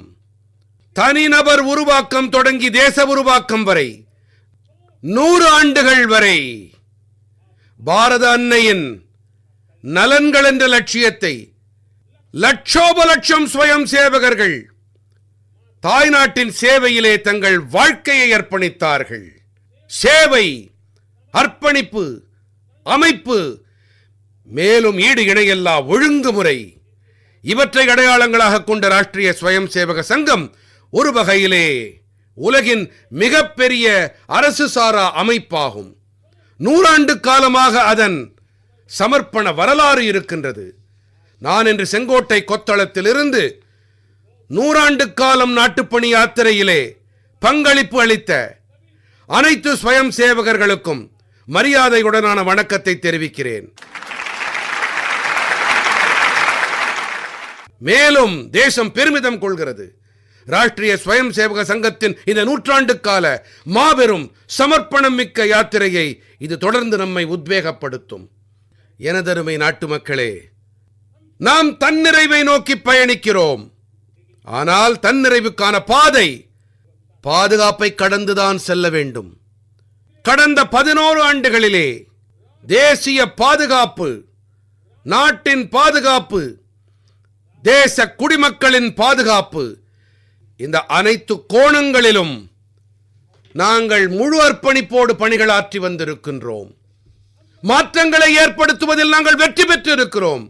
தேசம் ஒன்றை நன்கறியும், அதாவது தேசத்தின் மிக பெரிய மக்கள் தொகை கொண்ட பகுதி நக்சல்வாதிகளின் பிடியிலே, மாவோவாதிகளின் பிடியிலே பல பத்தாண்டுகளாக பீடிக்கப்பட்டிருந்தது. அதிக அளவு பாதிப்பு. என்னுடைய பழங்குடியின குடும்பங்களுக்கு பழங்குடியின சகோதரிகளும் தாய்மார்களும் தங்களுடைய புத்தி கூர்மை படைத்த குழந்தைகளை இழக்க நேர்ந்தது. இளைஞர்கள் தவறான பாதையில் இழுத்துச் செல்லப்பட்டார்கள், திசை மாற்றப்பட்டார்கள், அவர்களுடைய வாழ்க்கை அழிக்கப்பட்டது. நாங்கள் இரும்பு கரம் கொண்டு செயல்பட்டோம். ஒரு காலத்திலே அப்போது 125 மாவட்டங்களிலே நக்சல்வாதம் மிகவும் வேரூன்றி இருந்தது.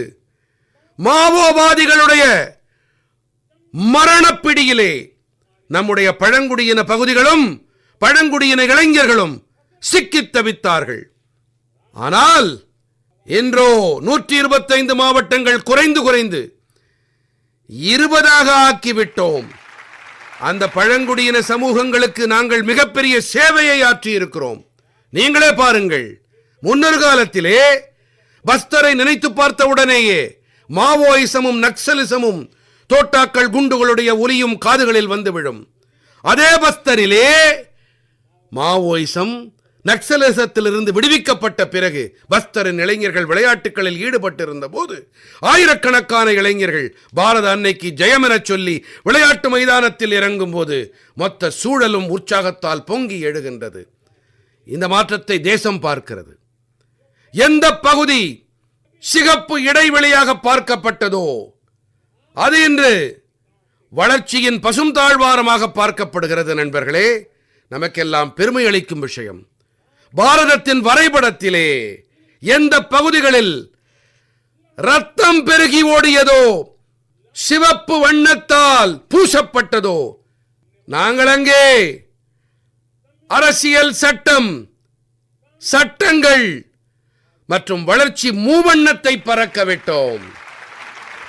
எனதருமை நாட்டு மக்களே, இது பகவான் பிர்சா முண்டாவின் 150வது பிறந்த நாள் விழா. இந்த வேளையிலே இந்த பழங்குடியின பகுதிகளை வன்முறையிலிருந்து விடுவித்து இந்த பழங்குடியின குடும்பங்களின் இளைஞர்களின் வாழ்க்கையை காப்பாற்றி நாங்கள் பகவான் பிர்சா முண்டாவிற்கு மெய்யானதொரு நினைவாஞ்சலிகளை அளித்திருக்கிறோம்.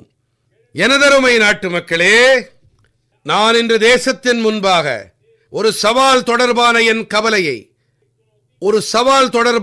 கவலையை முன்வைக்க விரும்புகின்றேன். பெரும் சூழ்ச்சிக்கு உட்பட்டு, தீட்டப்பட்ட திட்டத்திற்கு உட்பட்டு தேசத்தின் மக்கள் தொகையில் மாற்றம் ஏற்படுத்தப்படுகிறது. ஒரு புதிய சங்கடத்திற்கான விதைகள் விதைக்கப்படுகின்றன. மேலும் இந்த ஊடுருவல்காரர்கள் என்னுடைய தேசத்தின் இளைஞர்களின் தினசரி உணவை பிடுங்கி தின்கிறார்கள். இந்த ஊடுருவல்காரர்கள் என்னுடைய தேசத்தின் சகோதரிகள், தாய்மார்களை குறிவைக்கிறார்கள். இதை பொறுத்துக் கொள்ள முடியாது. இந்த ஊடுருவல்காரர்கள் அப்பாவி பழங்குடி மக்களை ஏமாற்றி அவர்களின் நிலத்தை ஆக்கிரமிக்கின்றார்கள். இந்த தேசம் இதை பொறுத்துக் கொள்ளாது. ஆகையினாலே எனதருமை நாட்டு மக்களே, மக்கள் தொகையில் மாற்றம் ஏற்படும் போது, எல்லை பகுதியில் மாற்றம் ஏற்படும் போது, அப்போது தேச பாதுகாப்பு கேள்விக்குறியாக்கப்படுகிறது. தேசத்தின் ஒருமைப்பாடு, இறையாண்மை இவற்றிற்கு சங்கடம் ஏற்படுகிறது. சமூக நெருக்கடிக்கான விதை விதைக்கப்படுகிறது. எந்த தேசமும் ஊடுருவல்காரர்களுக்கு இடமளிக்க முடியாது. உலகின் எந்த தேசமும் செய்ய முடியாது. பாரதத்தை நாம் எப்படி இரையாக்க முடியும்? நம்முடைய முன்னோர்கள் தியாகத்தாலும் உயிர் தியாகத்தாலும் சுதந்திரம் பெற்றுத் தந்தார்கள்.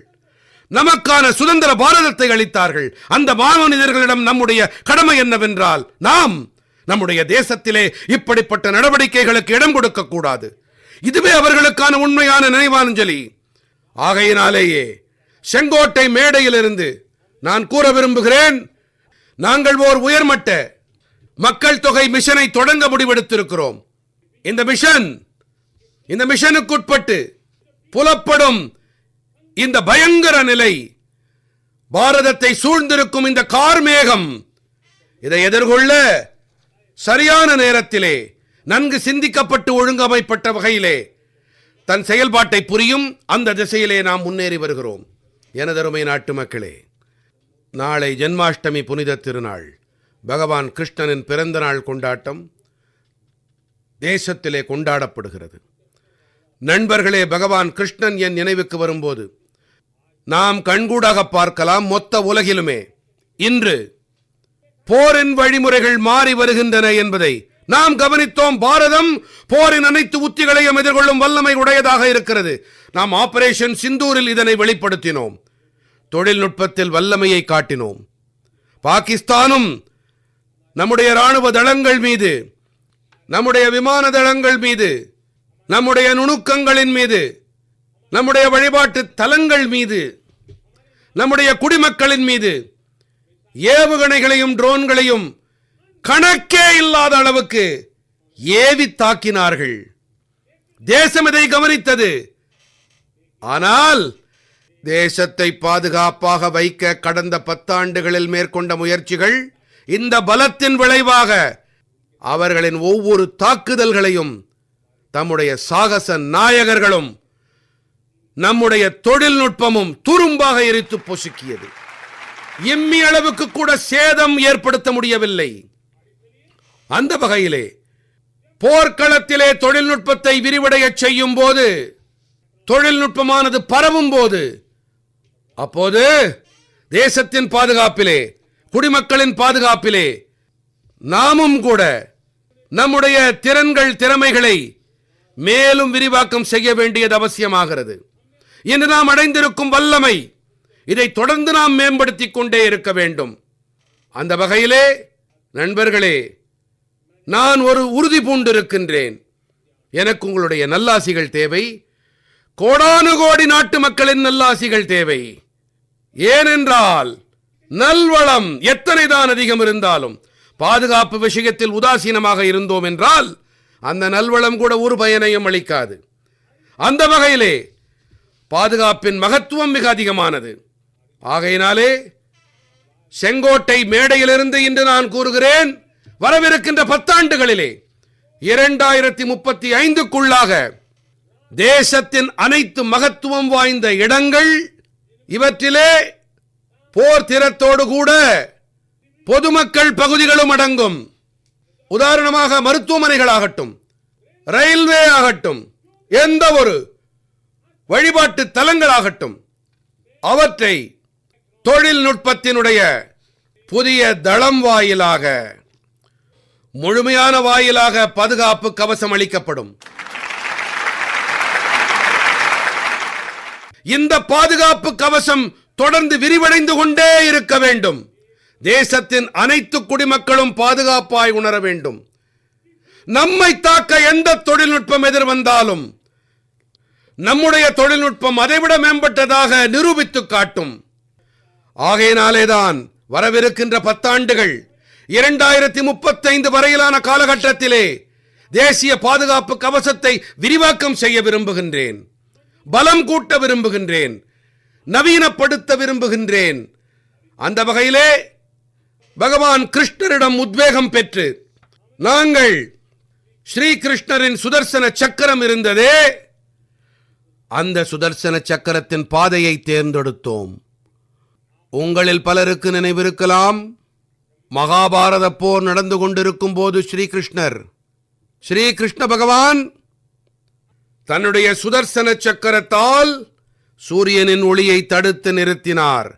மேலும் பகல் பொழுதின் போது இருளை கூட்டினார். சூரியனின் பிரகாசத்தை சுதர்சன சக்கரத்தால் தடுத்து விட்டார்.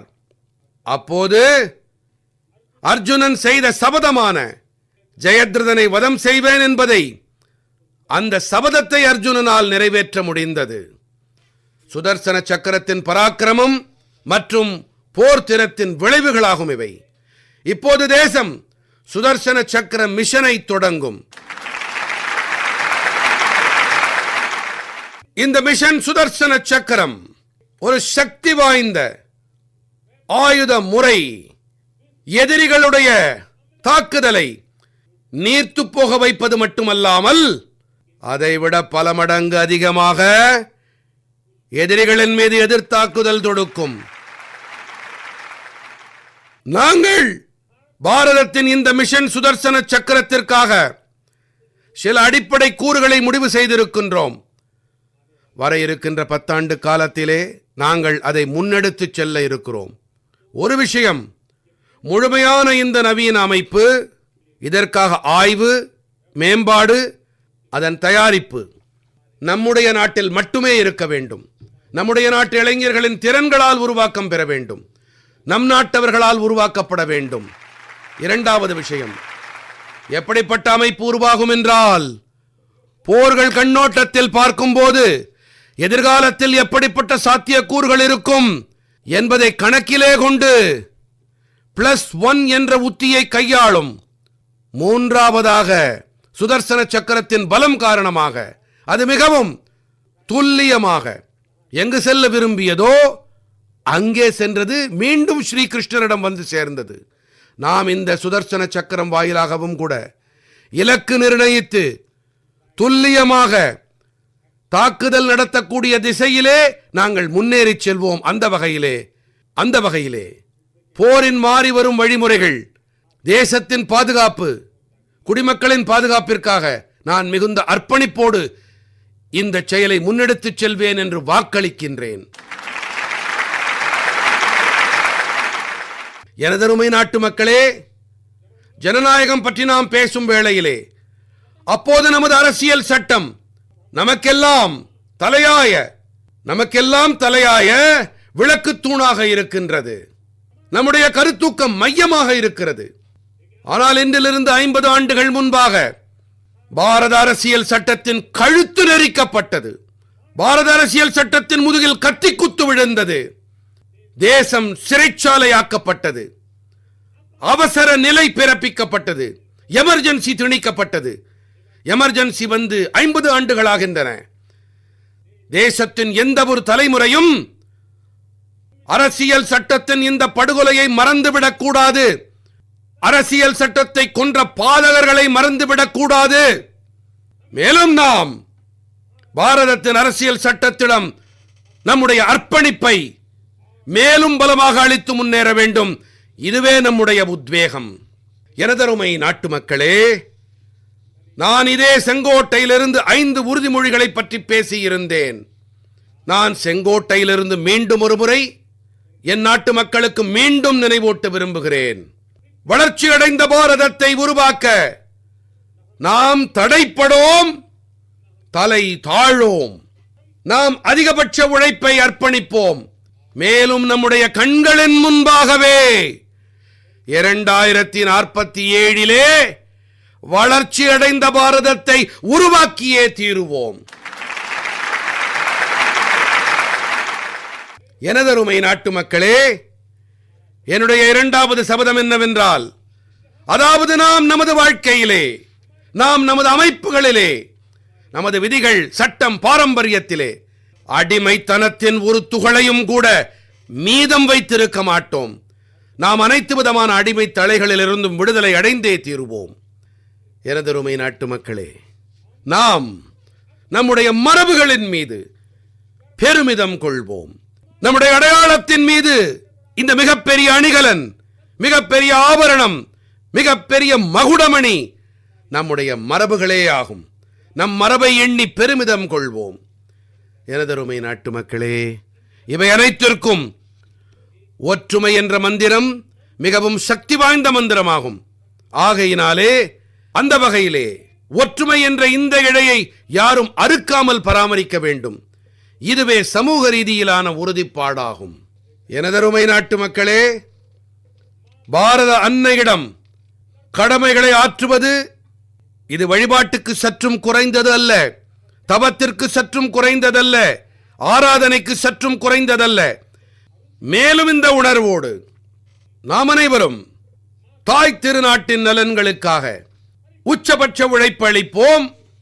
2047 வளர்ச்சியடைந்த பாரதம் என்ற லட்சியத்தை நாம் எட்ட நம்மை நாமே அர்ப்பணிப்போம், நம்மை நாமே ஒப்புக் கொடுப்போம். என்ன வல்லமை இருக்கிறதோ, என்ன வல்லமை இருந்தாலும் எந்த சந்தர்ப்பத்தையும் விடமாட்டோம். இது மட்டுமல்ல, புதிய சந்தர்ப்பங்களை தேடிக்கொண்டே இருப்போம். தேடியது கிடைத்தவுடன் 140 கோடி நாட்டு மக்களின் திறன்கள், திறமையால் நாம் தொடர்ந்து முன்னேறிக்கொண்டே இருப்போம், முன்னேறிக்கொண்டே இருப்போம், முன்னேறிக்கொண்டே இருப்போம். எனதருமை நாட்டு மக்களே, நாம் நினைவில் கொள்ள வேண்டும், 140 கோடி நாட்டு மக்களை நினைவில் கொள்ள வேண்டும். கடுமையாக யார் உழைத்தார்களோ, தீவிரமாக யார் உழைத்தார்களோ, அவர்களால் மட்டுமே வரலாறு படைக்கப்படுகின்றது. கடுமையாக உழைத்தவர்கள் எவரோ அவர்களால் மட்டுமே வரலாறு படைக்கப்படுகிறது. யாரெல்லாம் கடுமையான மலைகளை தகர்த்தார்களோ, யாரெல்லாம் கடுமையான மலைகளை தகர்த்தார்களோ அவர்கள்தாம் காலச்சக்கரத்தை திருப்பி இருக்கிறார்கள். யாரெல்லாம் கடுமையான மலைகளை தகர்த்தார்களோ அவர்கள்தாம் காலச்சக்கரத்தை திருப்பி இருக்கிறார்கள். மேலும் காலச்சக்கரத்தை திருப்ப இதுவே நேரமாகும், இதுவே சரியான நேரமாகும். எனதருமை நாட்டு மக்களே, மீண்டும் ஒரு முறை உங்கள் அனைவருக்கும் சுதந்திரத்தின் இந்த பெரும் திருவிழாவிலே பல பல நல்வாழ்த்துக்களை தெரிவிக்கிறேன், பல பல வாழ்த்துக்களை தெரிவிக்கின்றேன். என்னுடன் இணைந்து சொல்லுங்கள், जय हिंद, जय हिंद, जय हिंद। भारत माता की, भारत माता की, भारत माता की। वंदे वंदे वंदे। बहुत बहुत धन्यवाद।